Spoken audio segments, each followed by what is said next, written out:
Hello, my scientific friends. Today, we've had many parts talking about the different theories and science and what science is. Science, again, is a systematic knowledge derived from observable study.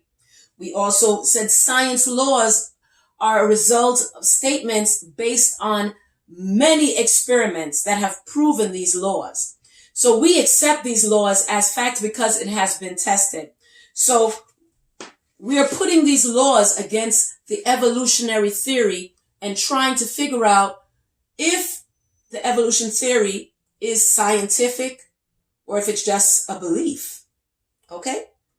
So we talked about population, fossils. We talked about the law of conservation of angular momentum.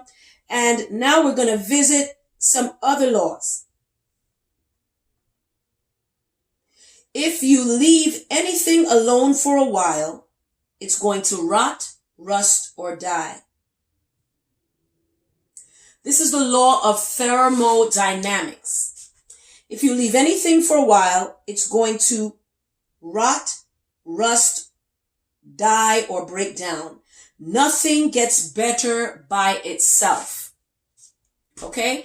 That is a law. However, we believe the other law, the other thing that is believed with evolution is that we believe that in mutation. So we're going to visit those two today. Here we go. Okay? If nothing gets better in time, if we know that, even the law of entropy, the earth is winding down, at what point did it build up to the point that it came to this point? Where is the science in that?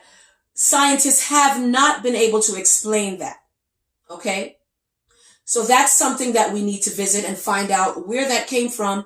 How do we prove that? Here's another one.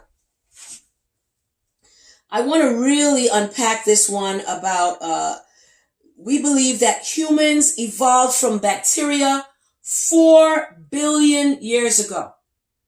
We believe that humans evolved from bacteria 4 billion years ago. Now, conversely, the creationists believe that a God, a supernatural person, supernatural being, created people after their kind in his image. And all the other animals, they were created after their kind, male and female. Okay? That is what they believe, and they believe that that was created in one day. I believe the sixth day. They believe that that was created, okay? After his kind. But we're saying it was 4 billion years ago and that there was mutations, and through natural selection, we all came to exist today. Okay? So now let's unpack two of these and see where it goes. Okay? Where did this theory come from? Well, it looks like natural selection. We have some information from Darwin. Darwin was one of the key believers in this theory.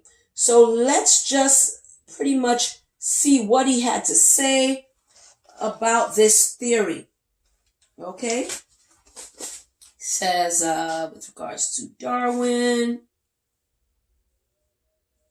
let's see, just give me a moment here. I'm so sorry. Darwin wrote a book called The Origin of Species. Okay? Let me just find it for you. I'll read the exact title of the book so you can understand. It had to do with animals and how animals came about. So just bear with me. I'm just getting the page for you of my notes so I can pull that. All right. So the title of the book is The Origin of Species.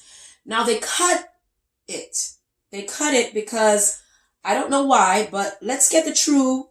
I deal in truth. So let's deal with what the full title is. It says Origin of Species by Means of Natural Selection or the Preservation of Favored Races in the Struggle for Life. That is the full title of the book. Okay? Again, Origin of Species by Means of Natural Selection or the Preservation of Favored Races in the Struggle for Life. That is the full title of the book. So natural selection seems to be a major player in this book. And I want to go further. Let me go into some more notes for here. Let me read this to you about natural selection. Okay. Natural selection, creationist believes that through natural selection, it only gives new combinations of already existing information. Okay? And they believe with every generation or new species that forms, it's a result of the loss of information. That is what creationists believe, and science does support that. However, we need to unpack this mutation and this natural selection theory by that Darwin has unpacked and given to us, and that is a major player in some of our books, as well as is a major factor in a lot of what we believe. Just bear with me here. I'm sorry. I have a lot of notes here. Okay, here we go. Here, Darwin says in his book, most mutants are recessive and degenerative. Therefore, they would actually be eliminated by natural selection rather than affect any significant improvement in an organism. So Darwin is saying that. Here's another. Professor G.G. Simpson, one of the elite spokesmen of evolution, writes about multiple simultaneous mutations. He says that the mathematical likelihood of getting good evolutionary results would occur only once in 274 billion years. And that would be assuming 100 million individuals reproducing a new generation every day. He concludes by saying, obviously, such a process has played no part whatever in evolution. Okay, but then how did we come about? Okay, if that wasn't one of the players. Okay, here's another thing that you need to realize. Darwin also confessed there are 2 to 3 million species on Earth. A sufficient field, one might think, for observation. But it must be said today that in spite of all the evidence of trained observers, not one change of species to another is on record. This is in his Life Letters in volume 3, page 25. Okay, so now the idea of mutation seems to be refuted. It seems like there is no scientific evidence for mutations based on what he said.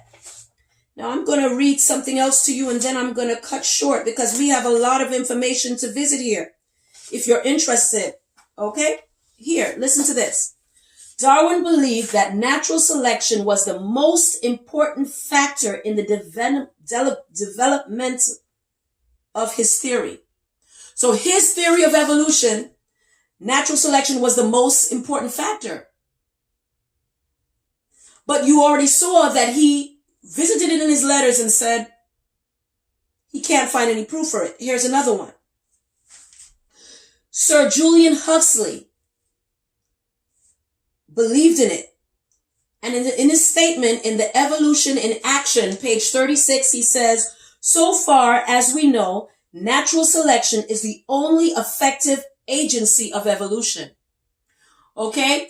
Now they seem to have other scientists seem to have conflicting information, because look at this.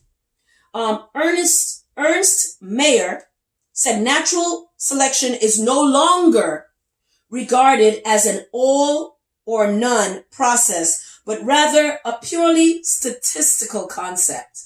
Okay, so now they're changing their information in Animal Species, page 7. That's the book. The next book, G.G. Simpson, who is regarded as the leading interpreter of the theory today, rejects and shows the opposite view. Hear this. Search for the cause of evolution has been abandoned. It is now clear that evolution has no single cause.